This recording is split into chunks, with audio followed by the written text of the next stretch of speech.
And happy Sunday. I'm your host, Jolly. You're turned into Sunny Daze, where this week's brightest stories shine all in one place. Well, did you know Halloween costumes weren't always about being cute or creepy? Long before store-bought wigs and glitter capes, people wore animal skins and scary masks to fool the ghosts who roamed on Saw night. That's right, dressing up started as spiritual camouflage. The original trick-or-treaters were basically ghost decoys. And did you know witches didn't always wear pointy hats? Nope.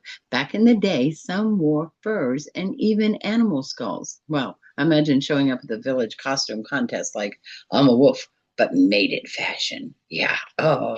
And did you know our furry friends? Well, they have joined the fun too. Americans spend more than $7 million a year on pet costumes. Top picks, pumpkins, hot dogs, and bats.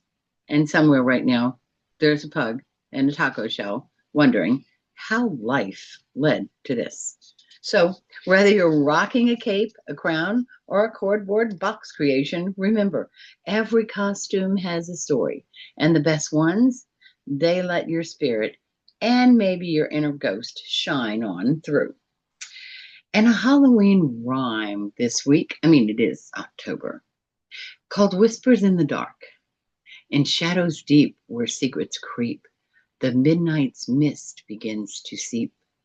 An owl calls out a warning cry as ghostly shapes go slinking by.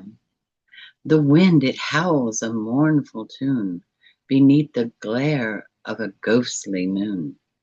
The trees sway forth like twisted claws, their branches scraping full of flaws. From cracked old graves the whispers rise of those who met their grim demise. Their whisper truth, their whisper lies, and dare you look into their eyes. A lantern flickers, dim and cold, and shadows twist as tales unfold of lost souls cursed, condemned to roam without a place to call their home. So heed this night, don't walk alone, for spirits stray far from the bone. They crave the warmth, they crave the light to steal a soul on Halloween night. Ooh, okay. And now, how about something a bit more fun? A Jolly Chat original, Mayor Posington. Well, in the whimsical dog community of Barkington, Mayor Posington decided to hire a new stylist for the local hair shop. As interviews commenced, a confident cat named Whiskerina strutted in, tail high and whiskers twitching. The mayor, surrounded by curious dogs, couldn't resist asking, a cat in a dog town? Whiskerina responded with perfect charm. Showcasing her skill in fur styling, the dogs, initially skeptical, soon found themselves amused by her witty banner and surprisingly impressive grooming techniques. The interview room echoed with laughter as Mayor Posington's stern expression softened and he became lighter. In the end, Whiskerina's undeniable talent and contagious humor won over the mayor and the entire dog community. With a unanimous howl of approval, the cat became the new stylist at Barkington's hair shop, turning a once peculiar situation into a tale of harmony, acceptance, and unexpected friendship. Ah, yes. And now, a thought to ponder this week: the gift of letting go. In the autumn of life, or in autumn itself, what leaves behind is as telling as what fades away. Every fallen leaf is a quiet reminder that change doesn't mean loss, it can mean renewal. Nature lets go with grace and trusting what's meant to bloom again will return in its time. Maybe this season we can do the same thing. What if we release the things that worry us and worn out old habits and really heavy expectations, or simply making room for the new growth and the new peace and new joy? Just as leaves don't mourn, just as trees don't mourn their leaves, we don't have to cling to what no longer serves us. So as the air cools and the colors shift, take a deep breath and ask yourself this: what can I gently set down? Sometimes the beauty of fall isn't just the colors we see, but the calm we feel and the release of letting go. All right. And this week's story, happy story.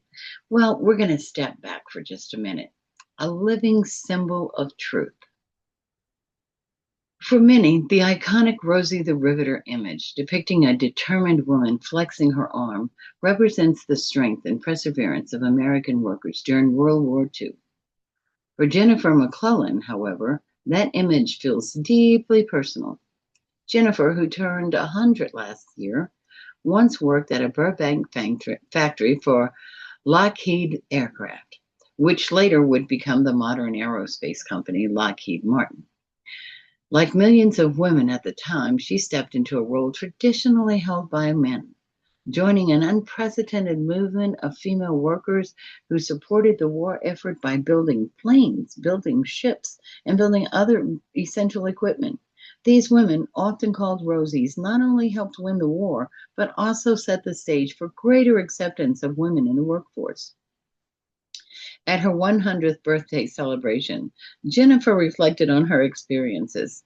Surrounded by loved ones at her assisted living community in California, she expressed gratitude for her family and her husband, a World War II vet who is also approaching 100. Together, they built a legacy of 3 children, 4 grandchildren, and a lifetime of adventures. Jennifer's granddaughter also shared a message from an organization dedicated to honoring the legacy of the wartime Rosies. The letter celebrated Jennifer's service on the home front, describing her as one of the many courageous women whose hard work helped secure victory. As she looks forward, Jennifer shows no signs of slowing down.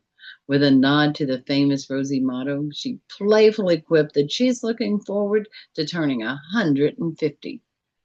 Her story serves as a reminder of the incredible impact these women had, not just on history, but on all the generations that followed. Well, thank you for joining me for this week's Sunny Daze podcast. I hope these stories carried a little warmth into your heart and a smile onto your face. Remember, no matter what the week brings, there is always a reason to look toward the sunshine. I'll see you next Sunday with more stories, more sparks, and of course, more days filled with sunshine. Until then, stay bright, stay sunny, and most importantly, stay you.